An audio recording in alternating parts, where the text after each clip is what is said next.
Hey everyone, my name is Charlie and today is the bank holiday, which means that it is 9 o'clock in the morning and I'm in my bedroom trying on a shirt that I borrowed from work. My father apparently doesn't understand how recording works, so despite the fact that I've asked him not to make noise because he may end up being recorded, he's just decided to whistle at the dog. I've also been 2 minutes sat here waiting to record because for some reason he decided to start doing some form of DIY. I think he's about to have a fire in the back garden, and the reason behind this is simply because someone in the bungalow behind us had a fire yesterday and our house ended up filling with the smell of smoke, so it did seem as though we were in fact the victims of some sort of arson. I think it's also revenge in a way towards them, hoping that the wind has changed, because I'm asthmatic, if you didn't know, so I spent most of the evening after that fire unable to breathe, but naturally there's not actually any thought gone into the fact that if we light a fire here, that still contributes to my problem. Anyway, why is Charlie awake so early on a bank holiday? Quite honestly, I've spent the first 2 hours of this morning that I've been awake reading Nosferatu by Joe Hill. Last night I was in bed reading and I was really disappointed with myself because due to the bank holiday, I have been off work since last Monday and I'm not in until this Friday. And so to me that's a lot of time to read, and whilst I have read The Shining and my own 2 books, Our Doris and Doris Ahoy, and I've been editing, I still felt as though I had the spare time set aside in order to read this. And so I was annoyed not to have hit page 400 yesterday. It's 692 pages. That includes the acknowledgements, but I always read those. And so I decided that no matter what happened today, I was going to finish this book. It's also due to the fact that I have more books from the library now than I previously did, and the fact that it is the Women in Translation readathon run by Matthew Sharappa and Kendra Winchester, and I really wanted to participate in that, and it started yesterday. So I had 360 pages left when I got up this morning, and now I have 250. So I am still hoping to finish this today. I reserved a book from the library and I was only one of 2 people who put holds on it, yet for some reason I ended up getting it first. But that book is The Dragon Republic by R.F.Kuang. I read The Poppy War at the start of July and immediately wanted to read the sequel. I know that some people don't necessarily get on with The Poppy War, but I really did enjoy The Poppy War. I thought it was a bit trashy. It was a great introduction to a series in my opinion. Yes, it had its faults. Yes, I think that there could have been more, and it feels like quite a lot of separate stories shoved into that one book. But I found it fast-paced and easy to get through, and so I want to read this one. And this one is 600 plus pages as well. 654, and that's not including the Dramatis Personae at the back. So that's a few days reading.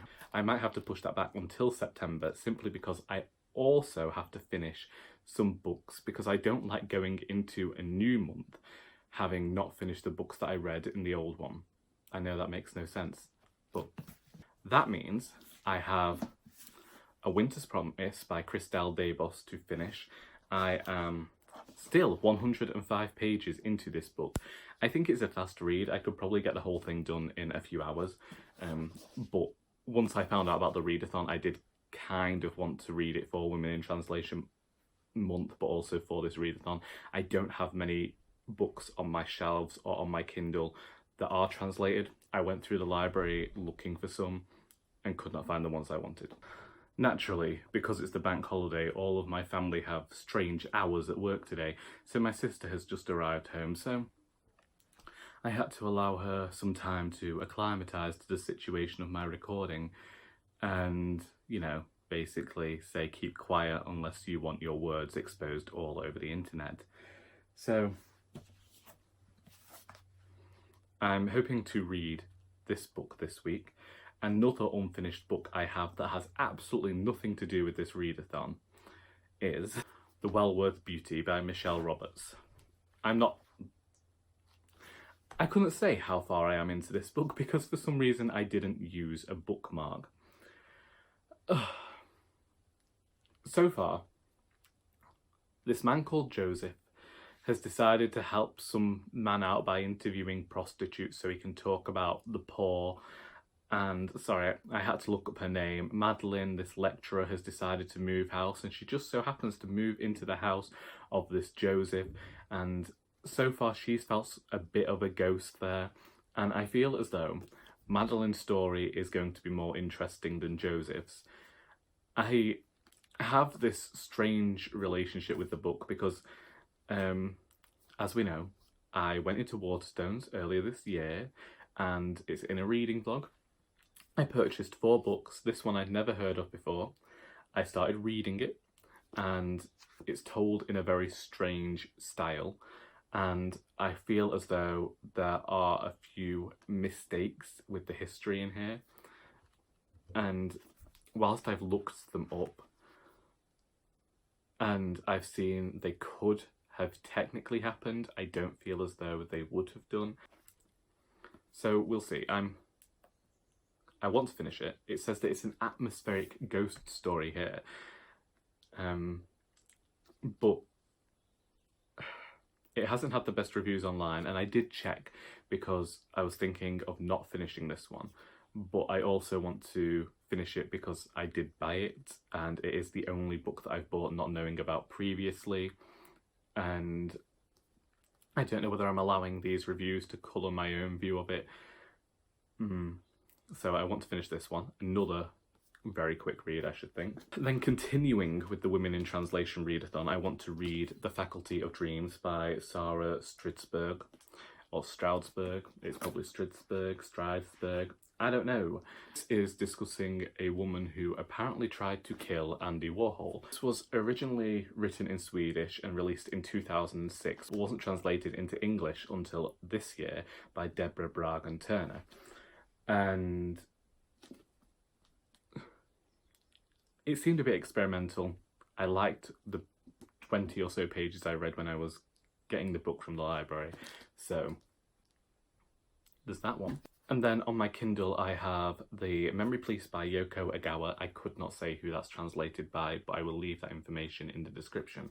And I also have another Icelandic memoir about farming that I think is called Hildegarde, maybe, probably not. That might actually just be the translator for this book.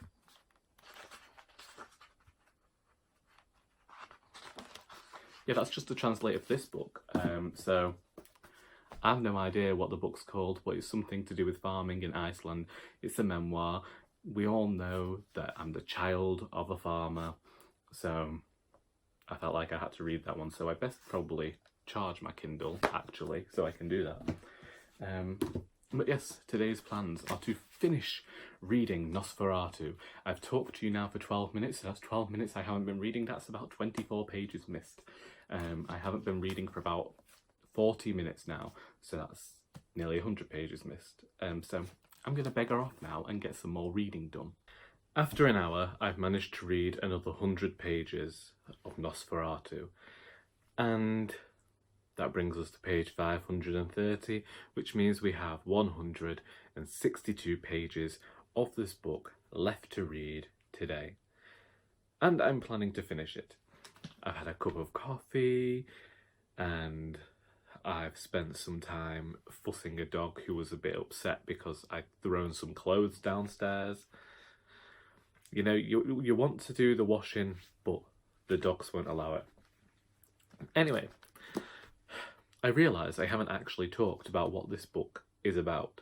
This book follows the character of Vic, who as a child discovers that she has the ability to cross the Shorter Way Bridge, and she uses this ability to find things. At first, this is just trinkets. During her adolescence, after an argument with her mother, she ends up entering a world and discovering Charlie Manx. Charlie Manx has been kidnapping children for about the last 100 years, and he is the villain of the piece, I'd say. He drives this car with the vanity plate Nosferatu. And as he drives these children away to Christmas land, they are changed. And there's something vampiric in nature about him and what he does to the children. At this point in the book, I don't hate Charlie Manx for what he is doing to the children. Indeed, I don't care that much about him kidnapping them. That's villainous in itself. What I really hate is his attitude towards women. He has an assistant called Bing, and I hate his attitude towards women as well. In fact, those two characters, the way that they discuss women and talk about them was enough to make me hate them. And so at this point in time, I really want something very bad to happen to Charlie Manx. Something I've recognised over the reading of this is that it feels as though it's like a darker version of Narnia, and I get this because Charlie takes these characters to Christmasland, and when we first go to Narnia in The Lion, the Witch and the Wardrobe, it is a perpetual winter, and I'm being reminded of Edmund being given all of these treats and Turkish delight by the White Queen or the White Witch. I can't remember that book. I don't care for Narnia. But I'm being reminded of that, and I'm being reminded of the children's fiction where these characters will slip through into other worlds. You know, we have it in Harry Potter, Alice in Wonderland. Alice in Wonderland was a big one with Vic in the chapters, because she seems to end up going into some sort of delirium after she leaves the Shortway Bridge. There are many consequences to using your magic in this world, and I like that. Anyway, this book, again, despite the fact it is supposedly a terrifying book, the most terrifying book I'll read this year, I haven't been scared by it. I have been reminded of Christine by Stephen King, because we have this car that seemingly does stuff by itself, and then we have the demonic driver. And again, I like that. I like seeing these allusions to other horror fictions. As we know, Joe Hill, Stephen King's son, bound to happen in some way. I've been reminded of, what's the other one? There was Christine. Maybe I'm still just talking about Christine. Maybe I am. My father's now decided to make himself a cup of tea. Once again, clearly not thinking he can be heard when he has one of the loudest shuffling slipper feet that I've ever heard in my life. Anyway, so for the next hour, I'm going to continue reading. That will probably give me another 100 pages. We'll be at the 630 page mark. That will leave us with another 60 pages to read, and then we will be done with Nosferatu, and then we will have to go on and finish all of the other books we want to finish. I also forgot to mention that I'm supposed to be starting a buddy read with Abby of Abby Mac Reads tomorrow of Melmoth by Sarah Perry. So I really do have to get through the books today. And just like that, I have finished reading Nosferatu. Or Nosferatu. Or A2, as it's published in America. I finished reading this at 12:58, which means that my goal of finishing this book before 1 o'clock was indeed met. Towards the latter end of this book, I found myself reminded more of Peter Pan, Christmasland being some sort of Neverland where these children never grow up. Only more violent, more vicious, and Vic became some sort of Wendy figure who had gone to save them, but maybe these children didn't want to be saved. There are many allusions to classic children's literature in here, but it's all with that horrific twist on its head where everything is more darker. This book gave me what I wanted from urban fantasy when I was younger. It's decidedly paranormal, and what I like about it is that not everything has to be explained.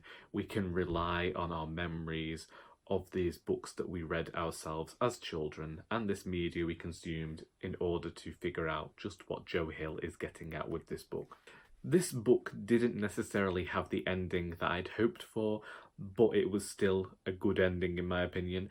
It was the ending that the story deserved more than the one that I wanted, which I quite like in fiction really. It's happened a few times, and whilst sometimes I think a reader can feel cheated if they don't get the ending that they wanted, I think that if they get an ending that makes sense, that's perfectly fine, and that's exactly what I got here. It's a strange book for me because I can see a lot of things that have been done before in fiction, which meant that I could guess where some things were going to go. There's a cinematic quality to this book that ended up giving you very visual scenes and made them quite memorable, and I really appreciated that. And I really like the story of a mother trying to do right by their child. I also liked the separation between this book. It felt as though it was a book of two halves, one of Vic growing up and one of Vic actually realising that she hasn't grown up, but she's an adult now with responsibilities and having to grow up again. I liked it because the first half of this book feels very much like a child who has faced evil, similar to the Harry Potter books or any of, as I say, the classic children's literature we've read, and then the final half felt like the recurrence of that evil and having to face that as an adult and how you might face it differently when it is now a child rather than you being the child in the situation. You're no longer the victim, the child is the victim, and you have to become the hero. And whilst Vic is obviously the protagonist of this, I'd say she doesn't necessarily become a hero or know that she has to become a hero until the midway point.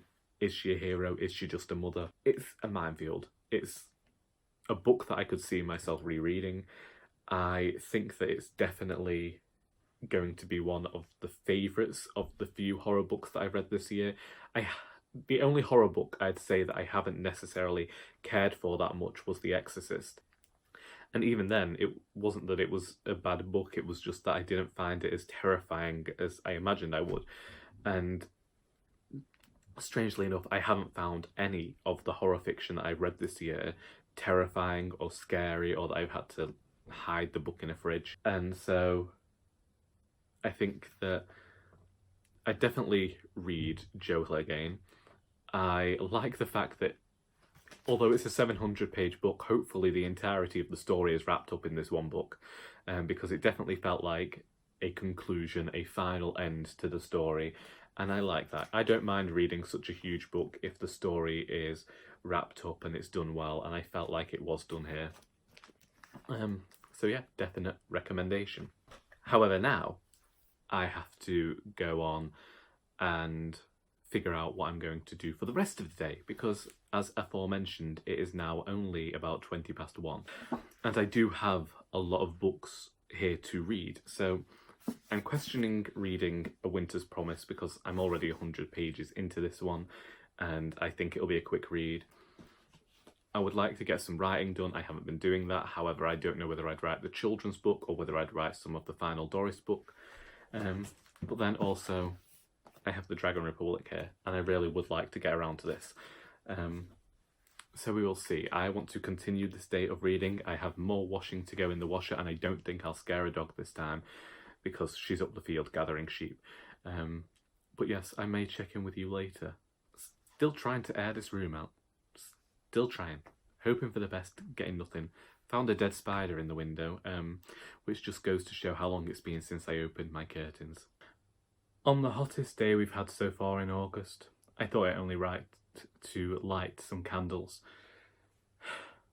It's actually all in my efforts to make this room smell a bit better. I last updated you 3 hours ago when it was still somewhat grim outside, but it has taken me 3 hours to read 100 pages of A Winter's Promise by Christelle Dabos, and maybe I should say who it's translated by Hildegarde Serle. I was at 105 pages before, I'm now at page 200, and it should not have taken me 3 hours to do that. Granted, I had lunch in that time, I did some washing up, I had a chat with my sister, and it's not like I've just been languishing doing nothing, but 3 hours, which is what? 3 hours amounts to 180 minutes. 180 minutes should amount to 360 pages. So by rights, I should be about to finish this book. That didn't happen. I know that I shouldn't be thinking about reading this book quickly, but I did want to spend the day reading. I just need to feel like I'm achieving something at the moment. I don't like feeling like I haven't achieved something, and so to have missed a few hours reading this, even though I was just doing everyday things that needed to be done, has really frustrated me.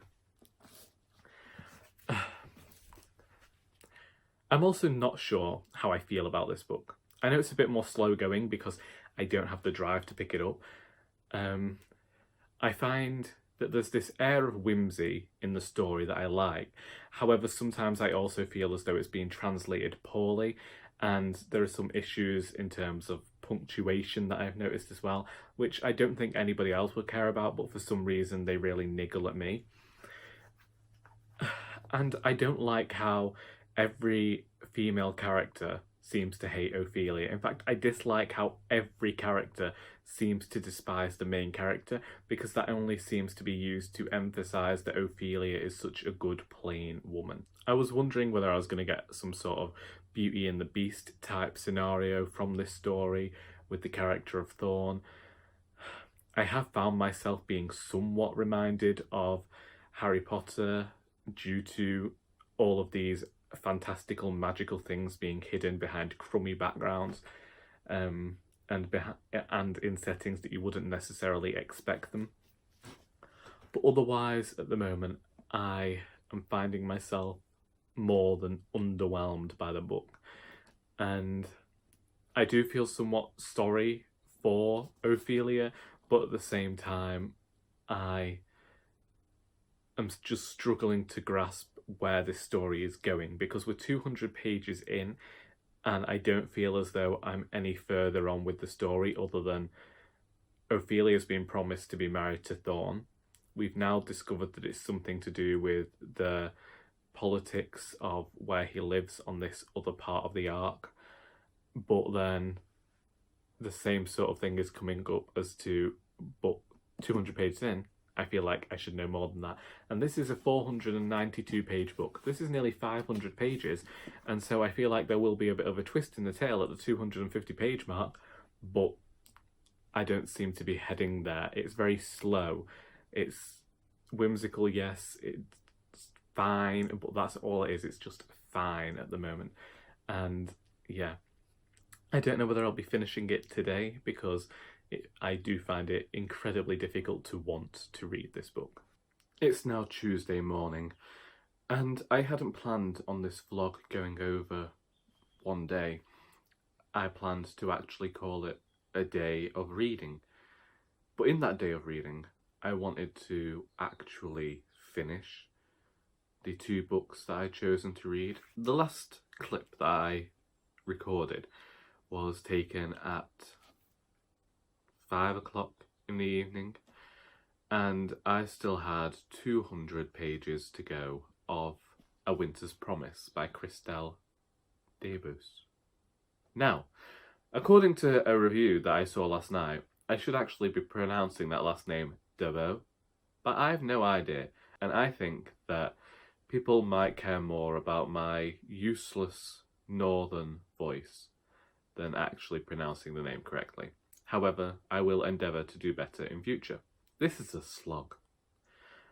I ended up watching reviews last night simply because I really was looking for permission not to finish it, but at this point I'm now at the 390 page mark. I have 100 pages left, so I'm hoping to just kind of force my way through this last 100 pages over the next 2 hours, and then I can say that I'm done with the book and I can give you some more thoughts about it and to see whether it does actually come to anything. Another reason I don't particularly want to put this book down unread, well, unfinished, is because I was reading the tweets from Matthew Sharappa about DNFing books this weekend, and they have given me some food for thought. And maybe this book will find itself in the last 100 pages. I'm not holding out much hope because I don't think that the 400 pages of that I've read is going to make me feel any better about the final 100. But I also don't want to give up on one of a very few books that I have for Women in Translation Month.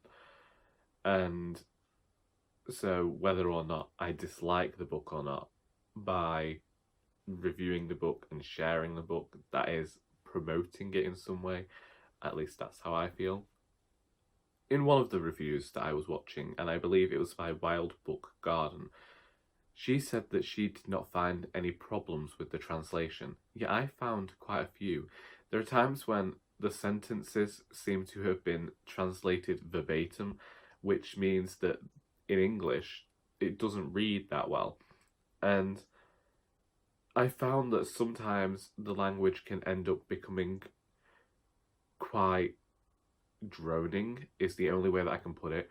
And I became so bored yesterday that I'd missed a really huge plot point that would have been intriguing and would have been a twist to any other reader except for me, because I had zoned out, because every single paragraph is dense and thick.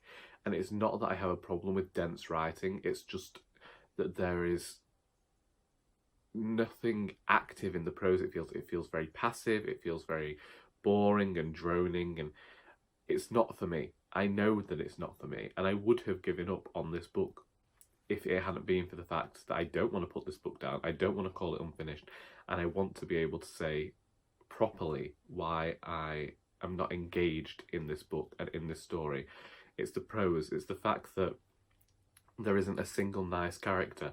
And I don't need nice characters, but I think that just one would have been alright. And I don't usually mind spending so much time in a certain character's head, but when nothing has happened for 400 pages, apart from Ophelia sometimes scuttling about the place, I'm bored. The entire book bores me, and the plot hasn't advanced any further now, properly, than it could have done within 100 pages. So I really wish that the writer had employed some more concision, and some people might argue that this is because the book is one of these slow-burning, politically intriguing stories, but I'm not a fan of that. So maybe that is the way that I should be looking at this book, is that if you are a fan of books about court politics and really heavy on that side of things, you might like this book. And I know that I say I read every type of fiction, so I should be able to like this book as well, but I don't. I find it a boring, dense piece of fiction. I don't think the characters are written particularly well. I think that they come down to a few... I think they've been boiled down to a few common characteristics, and that's them. So Ophelia, she's good, she's put down upon, she's a bit downtrodden, and then you have all the other characters who are much better than her. It's a bit like Cinderella in that case. It's a bit like Cinderella meets Beauty and the Beast in this French setting of these arcs, and the arcs are an interesting concept, and I like the way that the author describes things. I like her use of description there, and in that way I would say that the translation is done well. And, you know, at the start I did think there was something a bit marvellous about this, but I do find it slow, and having a slow read isn't a problem, but when I also find it boring, it is. And so yeah, I'm hoping to finish this over the next hour, and then I will come back. I'll do some final thoughts, and then I'm calling this vlog a day. An hour later, and I have finished reading A Winter's Promise by Christelle Dabos. Translated by Hildegarde Serle. I only had 100 pages left to read of this book, so it's good that it did only take me an hour. I'm aware that I have raised conversations here about reading books quickly, and maybe books are meant to be read slowly and mulled over, but the final 100 pages of this book are a lot more fast-paced. There is more going on, and overall, I do think that this book hits the rises and the falls, the pits and the troughs, all that stuff that we come to expect from literature. I think it does that. Obviously, the last 100 pages are the climactic moments, and it has been somewhat of the steady build-up, really. And I have to say, I think that there is a lot between pages 200 and 400 that is unnecessary, and had this book omitted some of the stuff in there and been a bit shorter, I think that I would be enjoying it more and giving a better review than I am. Also, to add to the conversation and the discussion that Matthew Sharappa was having over on Twitter regarding DNFing books, I do understand that had I DNF'd this book, then I wouldn't have had those last 100 pages where I was a bit enthralled by the story. Nowhere near as much as I have been by other books, but it did have me thinking maybe I ought to go back and reread it one day. Again, I'm aware from watching and reading the reviews that this was originally published by a children's publisher in France, the same people who released the French translations of Harry Potter. Maybe because this book is more for the young adult market, maybe because it's aimed towards children, I'm not enjoying it as much as the target market might. At the end of it, I don't feel like the characters have advanced at all from where they were at the start of this book. I think now that they know more about each other, that's not an advancement of the character. That isn't any growth as a character. Because characters that didn't like each other at the beginning still don't like each other at the end. And characters that behaved one way at the beginning still behave the same way at the end. And I know that this is a trilogy, and maybe because they're closer to adults, they haven't changed as much as we'd expect them to in fiction, but it just doesn't sit right with me, this book. It just feels like it had such a vast wealth of potential that wasn't met, and I really like the idea of the world being separated into these arcs.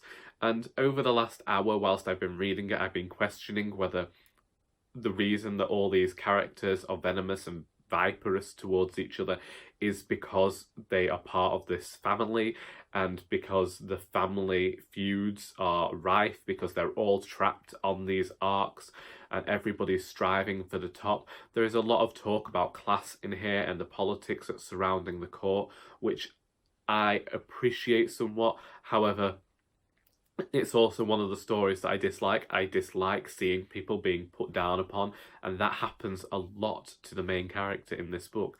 If I wanted to read a book about horrible rich people, then I would have gone in search of a book about horrible rich people.